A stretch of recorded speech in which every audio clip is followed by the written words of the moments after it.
we are in a situation where the major banks are very highly leveraged. And when that happens and things start deteriorating in terms of the outlook as far as bankers are concerned, then they start contracting their balance sheets. Now, the reason this matters is that GDP is actually it's driven by bank credit. It is the spending of bank credit. The amount of cash spend, because you've got two elements of credit in the economy in terms of circulating media. You've got dollar notes and coin, which are token coin. They're not real. They're not real coins. And you've got bank credit. And if you take out the overseas portion, and funnily enough, I was looking at the numbers this morning, you can pretty much halve the level of cash notes on the Fed's balance sheet as liabilities to arrive at a cash figure for the domestic US economy. Now, that being the case, then 5% of it is cash, 95% of it is bank credit. So what happens when you get a contraction of bank credit? GDP contracts. Now, bank credit feeds not just GDP, but it also feeds the financial sector, the exchange of financial assets, the ability to hold on to financial assets. So it does two very, very important things. But if we concentrate on the GDP, on GDP for the moment, a contraction in bank credit to take them back to more normal times, I think means that it should, in theory, mean that GDP contracts by something like $4, $5, maybe $6 trillion. Now, that's a massive hit. That's a massive hit. And that is without anything happening from abroad, because we've got systemic risks from abroad as well. So I think it's terribly important to understand what this GDP number is. It is not a reflection of economic performance, economic prospects, economic progress, whatever the Keynesians and the macroeconomists believe. It's not that. It is actually just the sum total of transactions funded through bank credit. And if you get a contraction of bank credit, you're going to get a contraction of nominal GDP, which, if it doesn't match, because it won't match because it is also contracting the financial sector. So that, I think, is the most important thing to understand. And what it means is that the slide in GDP, which we're only just beginning to see, is going to be considerably worse than anybody expects. This is very, very important. And you can only really understand it if you understand the psychology of bankers. When bankers are confident about the economic outlook, they leverage up their balance sheets. And you can get the balance sheet leverage in terms of assets to equity, balance sheet equity, moving, say, up from something like 8 to 10 times to 10 to 12 times, that sort of move. The average of the global systemically important banks, and I think there are 8 of them in the United States, is around about 11.7 times. I think the most leveraged is Goldman Sachs, around about 13 times. I think one of the least leveraged ones from memory is Wells Fargo. I mean, they've been told to restrict their business, so they're not quite as leveraged as the others. So you can see that to get back to that, say, 7 to 8 times, there's a lot of bank credit got to be destroyed, which will be reflected in deposits on the deposit side of their balance sheets, which will reduce outstanding deposits very significantly. And we're talking about trillions, and that is going to be the impact on GDP. I'm sure we can talk about the financial effect separate to that, but that probably raises a few questions for you. It does, because those are big numbers. So just to put this in context for folks, Alasdair was just mentioning there he's expecting potentially a 4 to 6 trillion contraction in GDP. GDP is about 25 trillion, so that's about a 20% contraction in GDP that you're contemplating there, Alasdair. That would be pretty painful, I think is way too much of an understatement to use. Yeah.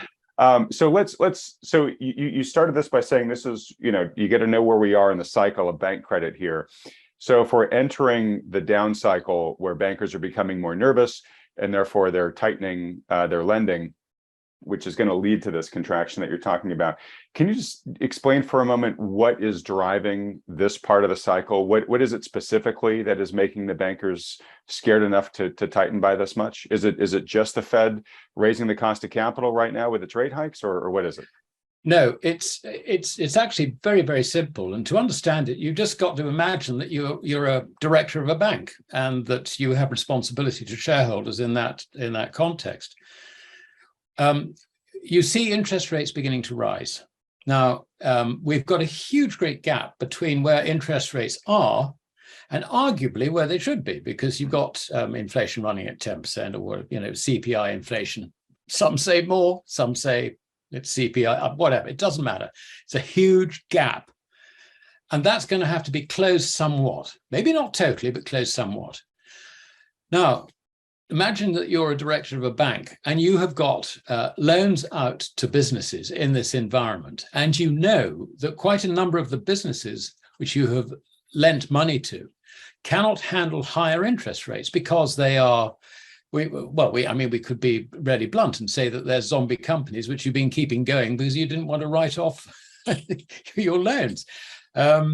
They could be merely businesses which in better times thrive, but when they get a drop in sales, then immediately they start running into overdrafts. So when it comes to that sort of liquidity money, do you really want to provide liquidity into an economy which you can see is beginning to turn down because interest rates are going up? The answer is no. The other thing is that quite a lot of your activities, and particularly since the 1980s, have been increasing in the financial sphere. So you've got a lot of exposure to financial assets. Rising interest rates, what does it do to their values? So that's another area which you're probably going to try and cut back on. So all told, I mean, this is a time to be very nervous. And if you were caught, let us say, with COVID, and of course, I mean, COVID completely unexpected. What happened? Everybody, their sales stopped, their cost continued. So their borrowing increased. So, you suddenly find that you are over-leveraged in a market which suddenly is beginning to decline. Now that, for a banker, is a frightening position to be in. So what do you do as a director of the bank?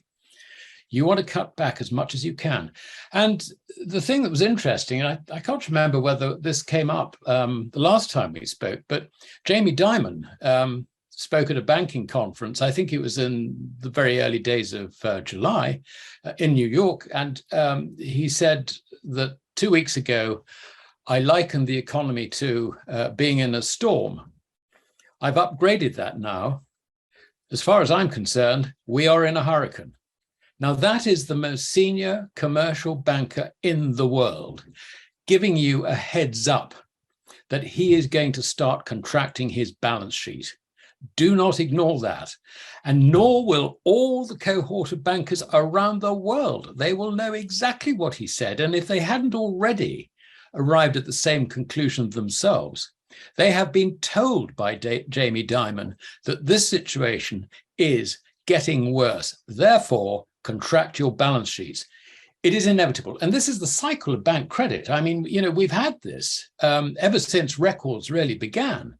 It was particularly violent in the first half of the 19th century. It smoothed out a bit after the 1844 Bank Charter Act, which was a major piece of legislation. Of course, this is the thing which led to the post-war slump. It led to the 1930s. I mean, this happens every 10 years on average.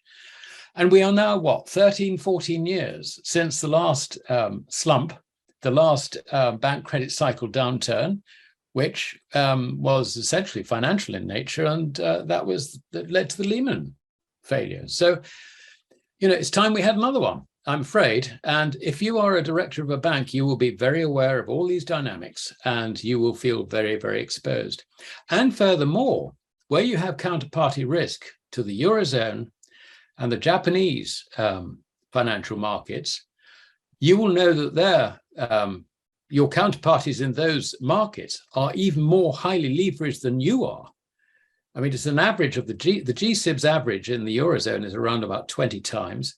The average in Japan is around about 21, 22 times. So, I mean, it's just incredible, the leverage in these foreign banks. And that's where the failure is likely to come from first. So what do? I mean, when it comes to everything, you just want to just batten down the hatches and to hell with it. If you're going to, just get your loans in as much as you can, cut your deposit base as much as you can, reduce that ratio of balance sheet assets to equity, and protect your shareholders. If you enjoyed this video clip, click here to watch another one you should like.